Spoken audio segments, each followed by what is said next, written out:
tardes.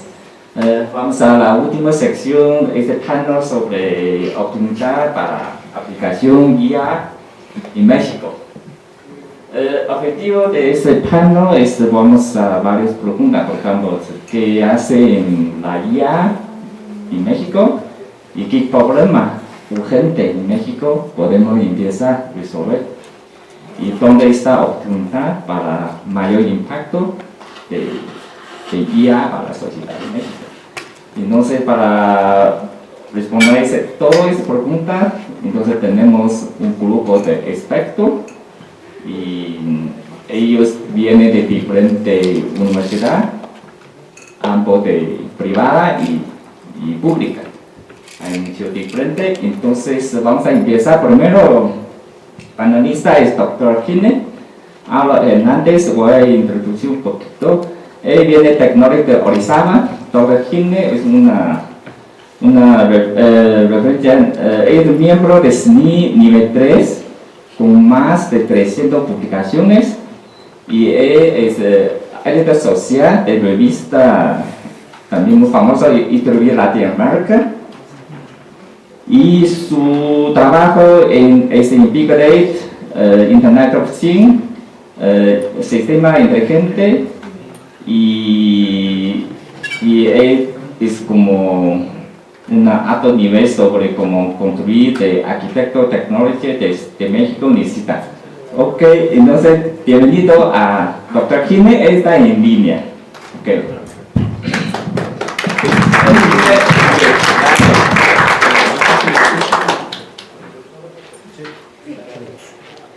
Perfecto. Bueno, pues antes que nada, muy buenas tardes a todos. Agradezco la invitación por parte de la doctora Lee a este workshop. Realmente, pues esperemos que sea muy productivo en el intercambio de estas ideas. Bueno, pues el día de hoy yo vengo a platicar acerca de la aplicación de la inteligencia artificial en el área de la salud. Pues les vengo a hablar un poco acerca de todas las investigaciones, algunas de las investigaciones que se han realizado aquí en el Instituto Tecnológico de Orizaba. Tenemos más de 15 años realizando el desarrollo de sistemas de apoyo a la toma de decisiones para diversos tipos de enfermedades, abordando diversas etapas, ¿no?, de estas enfermedades. Por ejemplo, la parte de la prevención, la parte del diagnóstico, la parte del monitoreo, la parte del tratamiento, ¿no? Entonces, estos sistemas de apoyo a la toma de decisiones en el área de la salud funcionan básicamente en tres formas, ¿no? Primero, estos sistemas recopilan datos, ¿no?, provenientes de diferentes fuentes de información, como son dispositivos vestibles, como son datasets, como son comentarios, por ejemplo, en Internet, para detectar, por ejemplo, depresión, ansiedad. Y a través de esta recopilación de datos se realiza un procesamiento utilizando diversas técnicas de inteligencia artificial, ¿no? ¿Con qué objetivo? Pues para emitir recomendaciones, ¿no? Es decir, algunas sugerencias basadas en evidencia clínica o guías actualizadas como tal.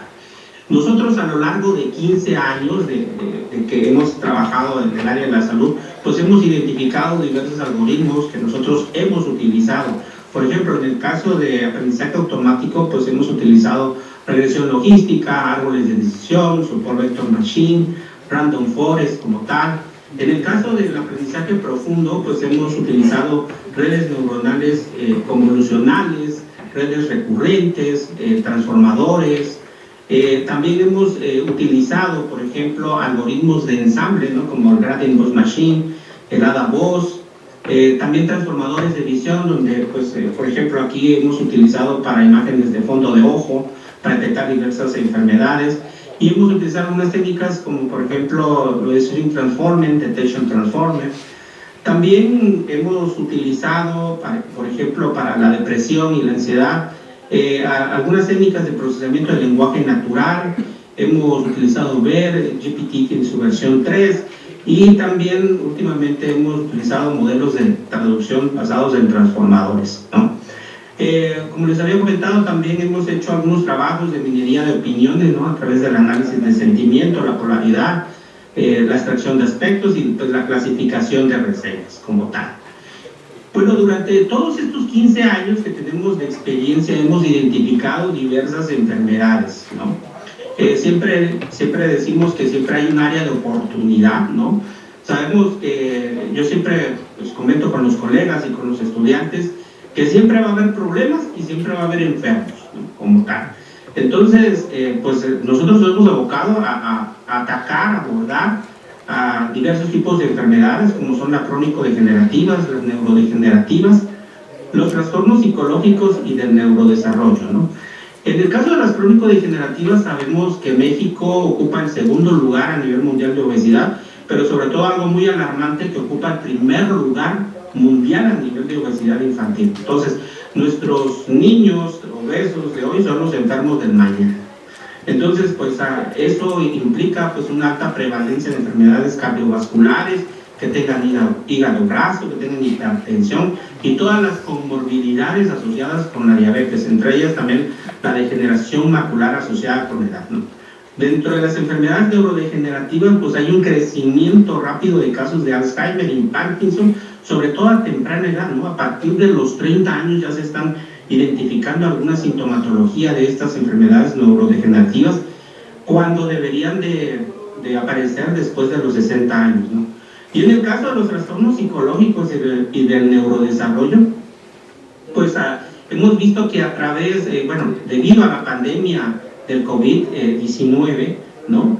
Pues ha aumentado, ¿no? Los casos de ansiedad y depresión en jóvenes, y también hemos identificado un incremento en la prevalencia de trastornos del neurodesarrollo, como es el trastorno del espectro autista y el trastorno de déficit de atención e hiperactividad, ¿no? Entonces aquí es donde nosotros hemos identificado estas áreas de oportunidad como tal.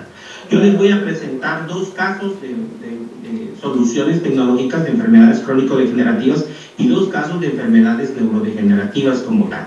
Entonces vamos al primer caso, ¿no? El primer caso lo hemos llamado Cardio, que desarrollamos una plataforma de autocuidado de la salud, ¿no? Para identificar pacientes con enfermedades cardiovasculares. Cardio utiliza diversos wearables, diversos dispositivos vestibles, ¿no? Que me permiten pues extraer información, ¿no? Como la frecuencia cardíaca, la presión arterial, el índice de masa corporal y algunos otros biomarcadores, ¿sí? Y me permite identificar en tiempo real pues vamos a decir un pronóstico como tal de alguna enfermedad cardiovascular, como puede ser taquicardia, como puede ser arritmia, ¿no?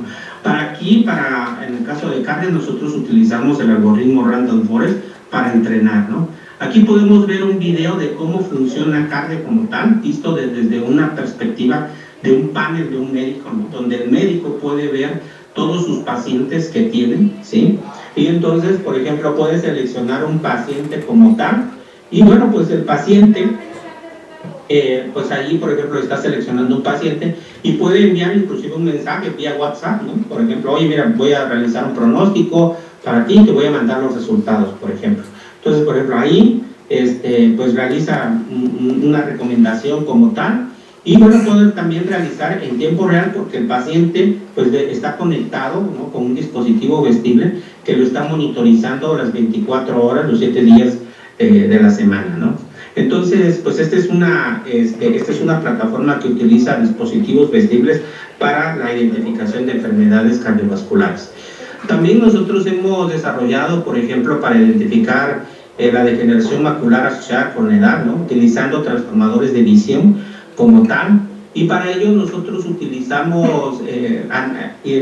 realizamos análisis de imágenes de fondo de ojo, ¿no? Entonces aquí podemos ver, por ejemplo, en este sistema cómo se realiza, ¿no? esa identificación, ¿no? Nosotros arrastramos simplemente un análisis de fondo de ojo y nos da la prevalencia, por ejemplo, de la degeneración macular, qué tan porcentaje es de avanzada, moderada, leve o no presenta esta sintomatología como tal.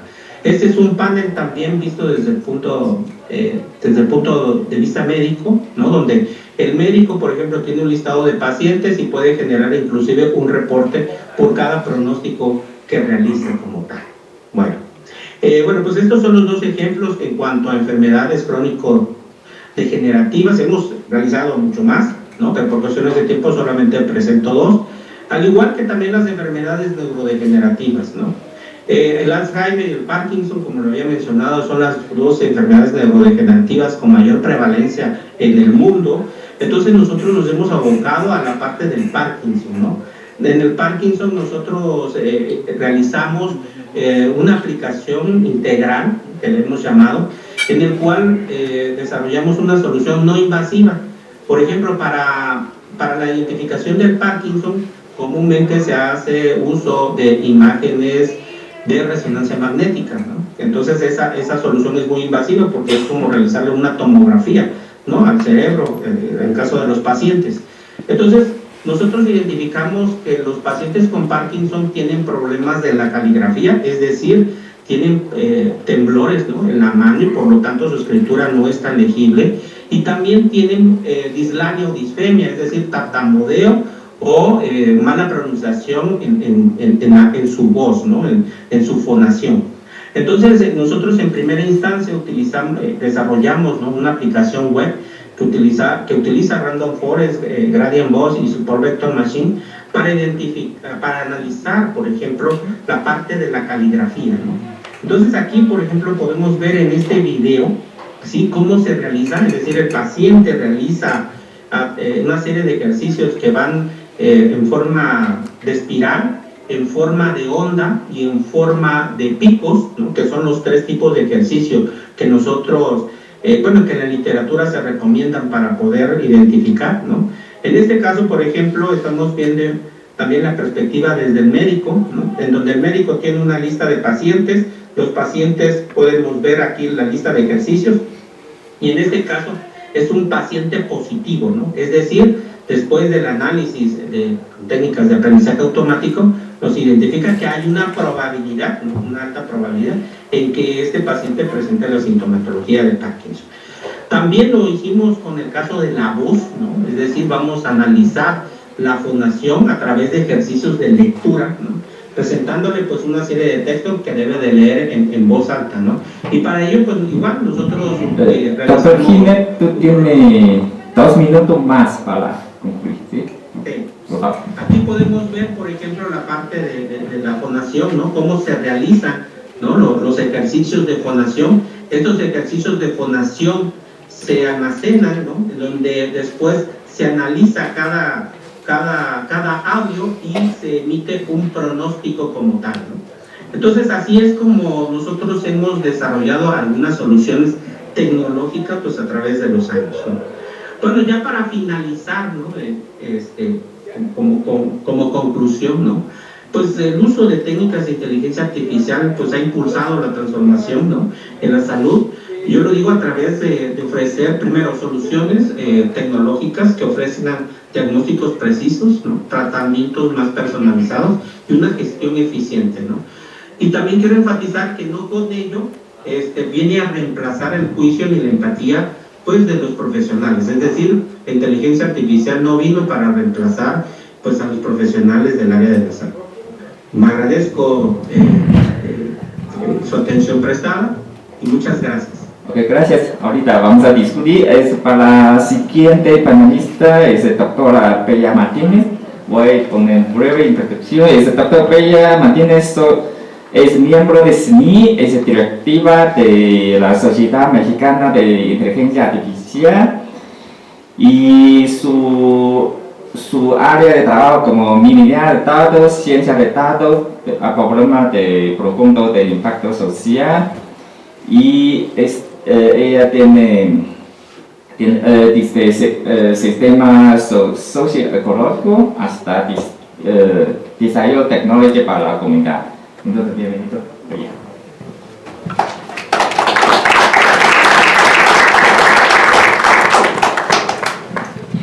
Buenas tardes a todos.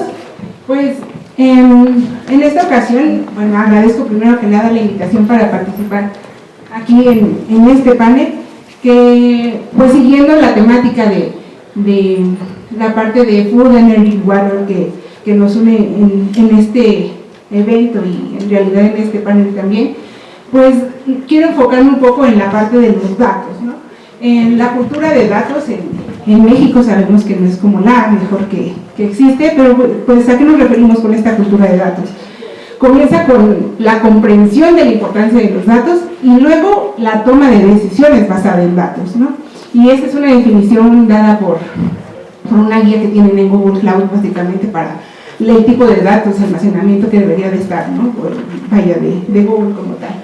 Entonces, ellos parten de que los datos deben de ser comprendidos, ¿no? Y no solo comprendidos, sino también utilizados para tomar decisiones. En este sentido, ¿qué datos son los que tenemos en México? En México hubo un esfuerzo por recabar datos de instituciones públicas porque estaban muy perdidos hace aproximadamente 10 años, y a pesar de que muchas instituciones han colaborado, pues esos datos no están con la mejor calidad, no están tal vez como deberían, ¿no? Hay varias bases de datos de varias instituciones y es un portal que es de datos abiertos, por lo tanto cualquiera podría tener acceso a él, ¿no? Y enfocándonos un poco en los 3 elementos que tenemos aquí en la parte de FIU, en la parte de alimentación, de energía, de agua, tenemos varias instituciones que han puesto datos en esta plataforma orientado a estos elementos, ¿no? Estas que ven aquí son instituciones que sí han subido datos ahí, ¿ok? Sin embargo, los datos que tenemos ahí tal vez no son como nos gustaría tenerlos como tal, ¿no? O en la plataforma dicen o sugieren ampliamente que sean archivos que podamos procesar, no sé, CSV o JSON mínimo, ¿no? O sea, ya, si es una base de SQL, ojalá, ¿no? Pero al menos algo como más procesable es la sugerencia. Y entonces lo que hacen las instituciones, no todas, pero muchas dicen, pues quieres un CSV que se parece como un Excel, entonces en una sola celda pongo un resumen, ¿no? Y es real, o sea, no lo estoy inventando, no diré el nombre de instituciones, pero así están los datos. O quieres saber cuántos pacientes hay, de qué padecimientos o así, y entonces hay una base de datos que en una celda tiene un 4.856. ¿Qué significa? No sabes, ¿no? Querías un CSV y yo te puse uno, ¿no? Entonces, pues esta cultura de datos, de compartir los datos, no está presente, ¿no? Tenemos muchos datos también con ruidos. En nuestro caso nos hemos encontrado, ahorita les platico de las aplicaciones, pero nos hemos encontrado con datos que tal vez tienen un mejor formato o que hay que pasarlos, no sé, de PDF a un archivo procesable, básicamente a datos que podamos procesar, y pues de entrada la conversión ya es un tema, ¿no? Pero ya teniendo los datos, a veces no cuadran entre ellos, ¿no? Dicen, por ejemplo, tengo 10 casos en enero y en febrero hubieron 3 más, entonces en total hay 24. Y dices, a ver, espera, ¿cómo 10 más 3 es 24? ¿No? O sea, ¿de dónde salió eso? Y entonces, aunque no lo crean, contactamos a las instituciones, o sea, quisimos contactar a estas instituciones de, oye, tal vez no estoy entendiendo bien los datos porque pues no cuadra la suma. Si tienes un mes una cosa, aumentan tantos y la suma al final no da, ¿no? Tal vez hay otra interpretación de los datos o qué está pasando aquí. Y la respuesta fue, yo no hice esos datos.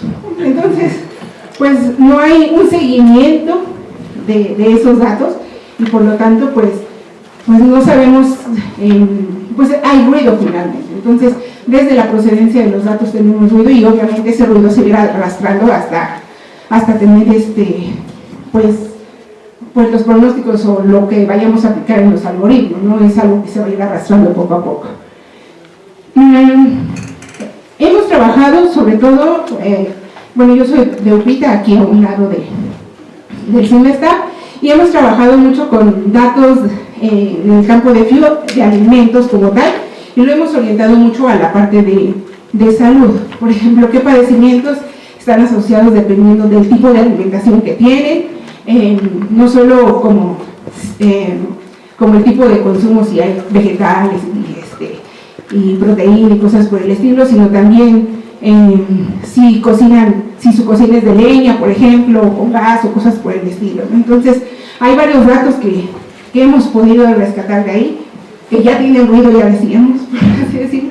Y por ejemplo, nos hemos encontrado muchas veces cuando hacemos las predicciones de que al haber algunos sesgos en la recabación de los datos, obviamente los análisis, las clasificaciones que utilizamos ya con los algoritmos de inteligencia artificial, pues salen sesgadas también, ¿no? Resulta haber más padecimientos donde sí hay hospitales. Entonces, donde no hay hospitales en zonas rurales, resulta que nadie se enferma. Pero pues en realidad no es que nadie se enferme, sino que no hay datos al respecto, ¿no? Entonces, cuando empezamos a sacar los primeros resultados decíamos, pues esta población se está enfermando mucho, y ya cuando uno empieza a profundizar en ellos nos damos cuenta de pues que hay un sesgo fuerte, ¿no? Y en realidad podríamos tener muchísimas aplicaciones en estos campos, entre ellas ligadas como tal. Estamos trabajando mucho hacia, relacionando los datos alimenticios con obesidad, con hipertensión, pero también lo estamos relacionando con otras enfermedades, ¿no? Entonces, ¿qué enfermedades se asocian ahí a estas, o con cuál otra suele presentarse? Por ejemplo, el glaucoma, que suele ser muy común, por ejemplo, con la diabetes o cosas por el estilo, ¿no? Entonces, ¿qué enfermedades suelen presentarse? ¿Qué evolución se espera? Entonces, es parte de los datos que hemos analizado en este sentido. Algunos otros datos suelen ser recabados como de manera manual, por así decirlo, ¿no? Bueno, con respecto a estos datos, parte de nuestros retos es lo que les decía. La plataforma dice, por favor, que sean procesables, que sean CSV, que sean JSON, pero es muy complicado, ¿no? Pero es un paso aplaudible, ¿no? O sea, el gobierno al menos lo está intentando, ¿no? Y las instituciones pues dan lo mínimo tal vez requerido, o hay algunas que sí colaboran un poco más, ¿no? Eso también es cierto. Pero ¿qué pasa en los datos que nosotros vamos generando como tal? Tenemos también algunos proyectos en donde hacemos mucho recuperación de datos a través, por ejemplo, de sensores. Tenemos un proyecto, por ejemplo, que está monitoreando el kefir, no sé si lo han oído, es del yogur, de fermentación y así. Lo que pasa, y es bueno obviamente, llegamos y tenemos algunos modelos que estamos aplicando ahí, y el problema es que es difícil de que sean reproducidos exactamente en las mismas condiciones después, ¿no? Entonces llega un periodo de monitoreo y después se pierde, ¿no? Y muchos datos suelen suceder lo mismo. Trabajo con un sector de la población, que tiene discapacidad auditiva, y hacemos a veces algún censado de manos, de manos para reproducir las señas, porque es lengua de señas finalmente, y cuando se arma un guante, a veces hay que cambiarlo porque pues tienen cierta vida los sensores, por ejemplo. Entonces podemos tener imágenes, pero en realidad es difícil llevar como que mis datos, por así decirlo, sean totalmente útiles a otro grupo de investigación que también esté llevando señas, porque es difícil reproducirlos exactamente como están. O sea, reproducir un guante, por ejemplo, exactamente igual que otro, va a ser muy complicado. Entonces, a la hora pues los sensores son muy sensibles, ¿no? Entonces, con cualquier modificación, pues ya arrojan datos que son completamente diferentes. Entonces hay que volver a hacer el entrenamiento, por ejemplo, ¿no? Para algunos reconocimientos. Entonces, esta falta de que puedan ser reproducidos a veces es complicado.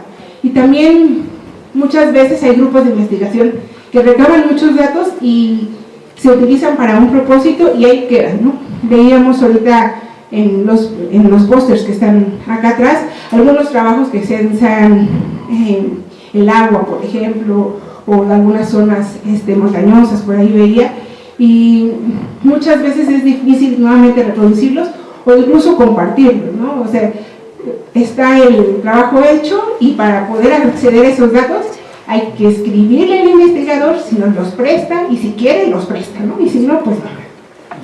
Entonces, no solo, el problema de compartir los datos no es del gobierno, ¿no? Es también un poco de nosotros como tal, de poder estar haciendo un intercambio entre estos datos, y los datos van a ser la fuente de pues estos algoritmos que estamos utilizando al final, ¿no? De inteligencia artificial y de machine learning. Y en este sentido, pues mi invitación es hacia la cooperación, ¿no? Hay que cooperar entre instituciones, hay que cooperar con el gobierno, y pues entre todos para de alguna forma hacer comunidad al respecto. Muchas gracias.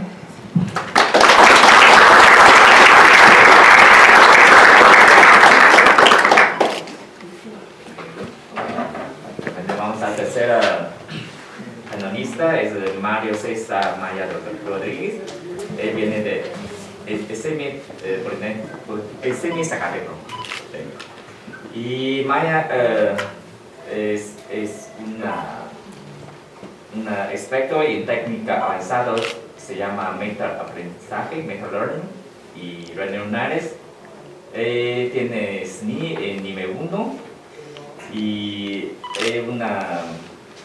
tiene una amplia experiencia en práctica en diseño, aplicación de sistema control, industria, y también diseña varios como algoritmos, como construcción y marcha, estación con control. Bienvenido.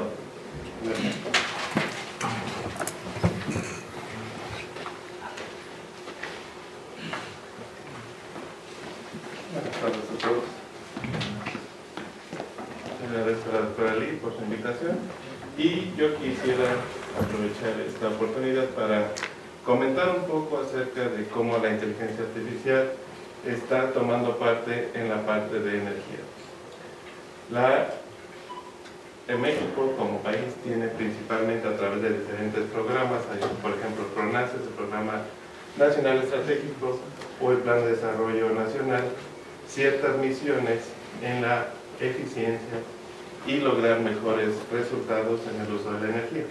En este caso, el Instituto tiene como misión precisamente la transición hacia energías renovables y sostenibilidad energética, lo que va a derivar precisamente en lo que sería energía asequible. Pero esto tiene un problema. Y tomé como ejemplo precisamente lo que ha mencionado Siemens desde hace ya algunos años. Todavía podemos hacerlo hoy, pero ¿qué tal dentro de 5 o 10 años? Cuando cada vez más centrales eléctricas tradicionales sean reemplazadas por fuentes fluctuantes como la energía eólica y la energía solar. Y esto fue desde el 2017. Y tiene razón. ¿Por qué? Porque muchas de estas energías dependen precisamente del clima o de cierta dinámica que existe en el ambiente. Y eso va a provocar que la cogeneración o la poligeneración de energía eléctrica en el país se vea afectada, obviamente, derivado de la demanda y también derivado de la posible producción. Entonces, la pregunta aquí es, ¿podemos dejar de subsistir o podemos dejar de subsistir con energía fósil o no? Entonces, ¿por qué la inteligencia artificial entra en esta parte? Parte de los posibles escenarios en los cuales podemos estar utilizando es precisamente a través de lo que podremos llamar un gemelo digital. Este gemelo digital lo que va a intentar hacer principalmente desde el punto de vista de inteligencia artificial o desde nuestras áreas es precisamente la predicción, porque en función de los diferentes datos climatológicos que pudieran llegar a existir en el país, pudiéramos predecir a lo largo del tiempo, a través de predicciones en el horizonte y no nada más predicciones inmediatas, cómo va a ser la generación precisamente de esa energía. Y eso es importante porque no podemos dejar esa energía a un sector del país simplemente porque fue demandada más de la que podíamos producir. Entonces, cuando nosotros nos topamos con este paradigma, con este problema, es necesario estar preparados para ellos.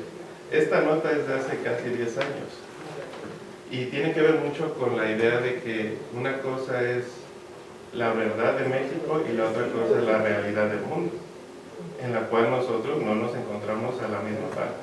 Entonces, cuando queremos adquirir esa tecnología, pues existen diferentes problemas. ¿Cómo lo puede llegar a ser la falta de personal capacitado para hacer uso de esa tecnología? Un choque cultural, porque a nivel industrial esto es muy rechazado. Tal vez sea mejor, pero va a ser rechazado. ¿Por qué? Porque los que están al frente de esas industrias se resisten al cambio en muchas ocasiones, no en todas, obviamente. Entonces, no solamente tiene que ver con el hecho de producir más y más y más teoría o reproducir resultados en laboratorio, sino también cómo se va a intentar concientizar a la industria del uso de, porque al final ellos también se van a ver beneficiados. Tenemos como posibles áreas de oportunidad planificación, optimización, mantenimiento, transición energética y colaboración. Entonces, no solo se trata de generar conocimiento por generar conocimiento. Desde mi punto de vista y mi experiencia industrial, me he encontrado precisamente con esos problemas, que si bien ya se están intentando abordar y que al final la ola que sucede en el mundo va a alcanzar a México y lo va a tener que hacer, ese es el problema que tiene México en realidad a lo largo de su historia. No somos reactivos, no nos preparamos precisamente para esos cambios. Entonces, en el uso precisamente de este género digital y a través de las diferentes metodologías que pueden llegar a existir para poderse implementar desde este punto de vista, creo que hay mucha oportunidad en México para poder aplicar este tipo de soluciones. La cuestión aquí, y creo que tiene que ver también con la primera parte, que es que el gobierno está intentando focalizar, dirigir, enfocar los resultados de investigación a la solución de los problemas. Y así tendría que ser, realmente. Entonces, si logramos brincar esa barrera y además también podemos sortear la débil cooperación que existe entre investigación e industria, y no lo digo que sea en todos los casos, obviamente hay sus excepciones, vamos a poder lograr como México un mejor país. Y también va mencionada que creo que en México existe mucho talento, capacidad, recursos. Entonces, a veces también nos toca a nosotros romper esas barreras como investigadores, ¿no? No queremos salir del laboratorio, no queremos profundizar en un área que no es de nuestro interés, a lo mejor expertise, pero eso tiene que hacer, porque eso es lo que nos está demandando la problemática que existe hoy en día. Yo creo que, por ejemplo, esto de gemelo digital que nació en Alemania y se generó debido a ciertas circunstancias en ese país, en México tiene un poderoso alcance. Que se identifiquen en la industria, en las cadenas de producción, de transformación, aquellas problemáticas que le impiden crecer. No solamente para lo que nos dice la teoría que se puede hacer, sino vamos a llegar precisamente a la coyuntura donde de nuestra historia, hablando industrialmente, cuando funcionó, no le muevas. Y eso es muy común en la industria. Si funciona, no le muevas. ¿Para qué? Si logramos vencer eso, entonces vamos a poder pasar a un mejor aprovechamiento. Y ya no vamos a ser integradores, vamos a desarrollar, vamos a innovar. Porque a nivel comercial, a lo mejor muchos de los algoritmos que se podrían generar en esta sala, tal vez sean incluso mejores que los que la empresa misma genera, pero no llega a la parte de comercialización. Se queda únicamente en lo que sería un paper, una base de datos, una tesis. Entonces, yo les invito a que también hagan un esfuerzo por abordar este tipo de temas desde otro punto de vista. En la carrera, yo soy ingeniero en control de automatización, me especializo en procesos industriales. Yo siempre les comento a mis alumnos, aquí pareciera que solo existen 4 variables: presión, nivel, temperatura y flujo. Pero no es cierto. Existen N variables que podemos hacer uso para este tipo de situaciones. Y ahora tenemos una ventaja que hace unos años no había. Ya medimos todo lo concentramos en la nube. Se están haciendo esfuerzos, como lo dijo la doctora, para tener esas bases de datos y poderlas utilizar. Entonces vamos a utilizarlas. Vamos a enfocar nuestros esfuerzos en resolver esos problemas. No lo vamos a ver nosotros tal vez la culminación de eso, pero estoy seguro que en algún momento se va a lograr. Entonces, yo los invito precisamente a poder hacer eso. Y ya en una manera personal, el gemelo digital creo que va a mutar a lo que sería la transferencia de aprendizaje o la metatransferencia de aprendizaje, porque entonces vamos a una industria normalmente, aunque se posiciona en América, China o en alguna parte del mundo, tiene su misma estructura. Entonces ahora compartir la información de entre las plantas para resolver un problema que se suscite en cada una de ellas es posiblemente el más correcto. Y eso se va a lograr precisamente por lo que conocemos como transferencia de aprendizaje o cross-domain adaptation, por ejemplo. Entonces va a tener un boom muy fuerte y es importante que pues, estemos preparados para ello. Eso sería todo de mi parte, muchas gracias.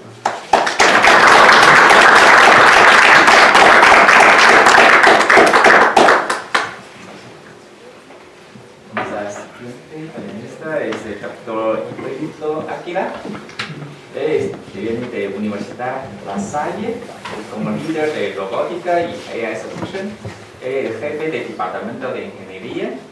Y doctor Ávila es miembro del CNI de nivel 2. Su investigación es en secreto, robótica y varias cosas. Okay.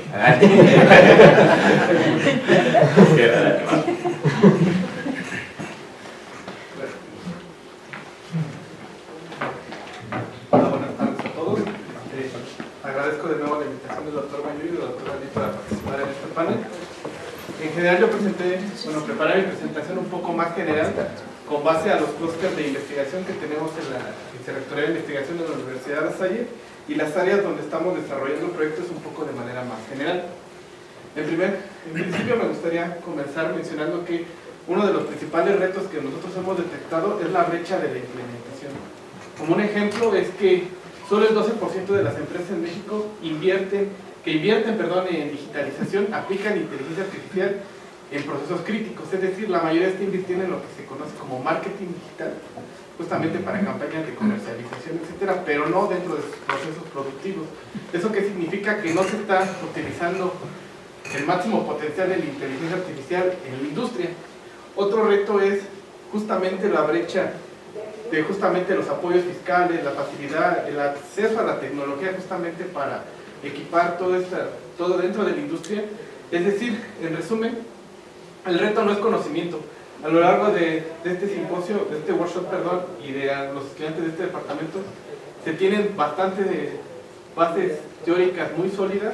Sin embargo, el principal problema es la parte de que no existe una gobernanza ni una integración. Es decir, la PENTALC que propuso la CICIT de Industria, Academia, Gobierno por la Sociedad no está bien articulada. Es decir, nos falta establecer los convenios, los medios, los canales justamente para poder llevar de la parte teórica a la transferencia tecnológica a la aplicación, porque hay muchos proyectos de inteligencia artificial que se quedan, como ya lo mencionaron mis colegas en las diferentes opiniones, que se quedan justamente en la publicación, ¿no? En la patente, en el registro, pero no hay una empresa que realmente esté explotando esos algoritmos. Simplemente se quedan ahí como una idea, como una propuesta de solución, pero realmente no se están llevando a la práctica. Dentro de las áreas de oportunidad que nosotros identificamos es justamente utilizar la inteligencia artificial para la infraestructura inteligente. Para que se hagan una idea, en la Ciudad de México, el último río vivo de la Ciudad de México es el río Magdalena, que surge en los dínamos y va bajando, ¿no? De todo el potencial de agua que se utiliza ahí, solo el 30% se utiliza realmente para consumo humano y todo lo demás se pierde por las descargas ilegales. Es decir, si nosotros utilizáramos inteligencia artificial para prever e identificar estas descargas ilegales, ya sea de domicilios particulares en la industria, podríamos aumentar el aprovechamiento de este vital líquido, sobre todo porque la Ciudad de México ya vive un estrés hídrico, es decir, hay sobredemanda de líquido a la que es capaz de relacionar. Otro de las áreas que identificamos es justamente en el transporte urbano. Todos identificamos la lamentable accidente que vimos en el puente de la Concordia, ¿no? Apenas el mes pasado. Eso lo que vino a exhibir es que los centros educativos se encuentran muy alejados de los lugares donde viven los estudiantes. Si utilizáramos los algoritmos de inteligencia artificial para el transporte urbano, las proyecciones mencionan que podríamos reducir hasta en un 30% los tiempos de traslado. ¿Eso qué significa? Que las personas podrían aprovechar mejor su tiempo, pasar menos tiempo en el transporte, y principalmente como habitante del Estado de México, el Estado de México se conoce como un estado dormitorio, es decir, la mayoría de su población que hace va a trabajar bien y trabaja en la Ciudad de México y solo regresa a dormir al Estado de México. Eso tiene que ver un antecedente más de infraestructura, pero la inteligencia artificial justamente nos permitiría a nosotros potencializar e identificar las áreas de población donde sería la ubicación más adecuada. Para hagan un ejemplo, la Universidad Rosario Castellanos ahorita lo que está haciendo es llevar los centros de educación a las zonas más alejadas, ¿no?, del Valle de México, con el propósito de que acercar los centros de educación a las poblaciones más vulnerables o más aisladas, ¿no?, históricamente.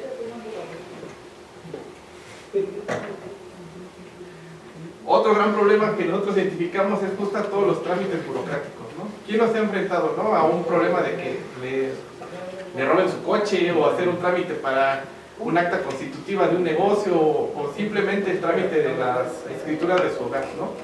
Tantos son los trámites que la mayoría de las personas que termina haciendo, abandonándolo, ¿no? En el Estado de México es más fácil empezar y pedir perdón que pedir permiso. ¿Eso qué significa? Son tantos los trámites que es más fácil echar a andar un negocio, hacer una construcción y después pagar la multa para poder continuar operando, a hacer todo el trámite, todos esos trámites para justamente obtener los permisos necesarios. En este caso, si utilizáramos la inteligencia artificial para hacer asistentes inteligentes que permitieran a las personas realizar los trámites de manera más ágil, no sé, algunos de ustedes han tramitado recientemente su e-firma. Hay secciones del módulo que yo no conocía hasta que fui a renovar mi e-firma, ¿no? O sea, como que hay un repositorio donde yo puedo ver todas las veces que he renovado mi e-firma. Sin embargo, si yo lo hago a mano, le pregunto a la persona, oye, baja tu versión de la e-firma de hace 2 años, de tu primer registro, yo me pierdo en la página, ¿no? O sea, son tantas subsecciones que se pierden. Entonces, justamente dentro de los proyectos que están aquí, se están desarrollando este tipo de chatbots como asistentes inteligentes, algo así como lo que ya usa el modo agente del ChatGPT, que toma el control del explorador y recupera datos. Nosotros estamos haciéndolo justamente para la gestión de trámites, principalmente para adultos mayores, porque son los que tienen más deficiencia en las habilidades digitales, no porque no estén familiarizados con las herramientas, sino que realmente no son amigables con las personas, ¿no?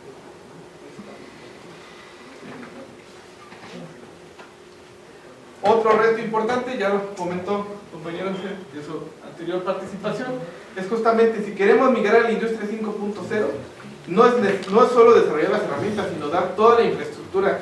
En este caso, para migrar a las compañías al Internet de las cosas, etcétera, es asegurar el Internet, la infraestructura, la conexión eléctrica. De nuevo me regreso al Estado de México. En el Estado de México sigue siendo un problema que el suministro eléctrico, aunque es una de las áreas más habitadas y forman parte del área metropolitana, sigue siendo un problema el suministro eléctrico.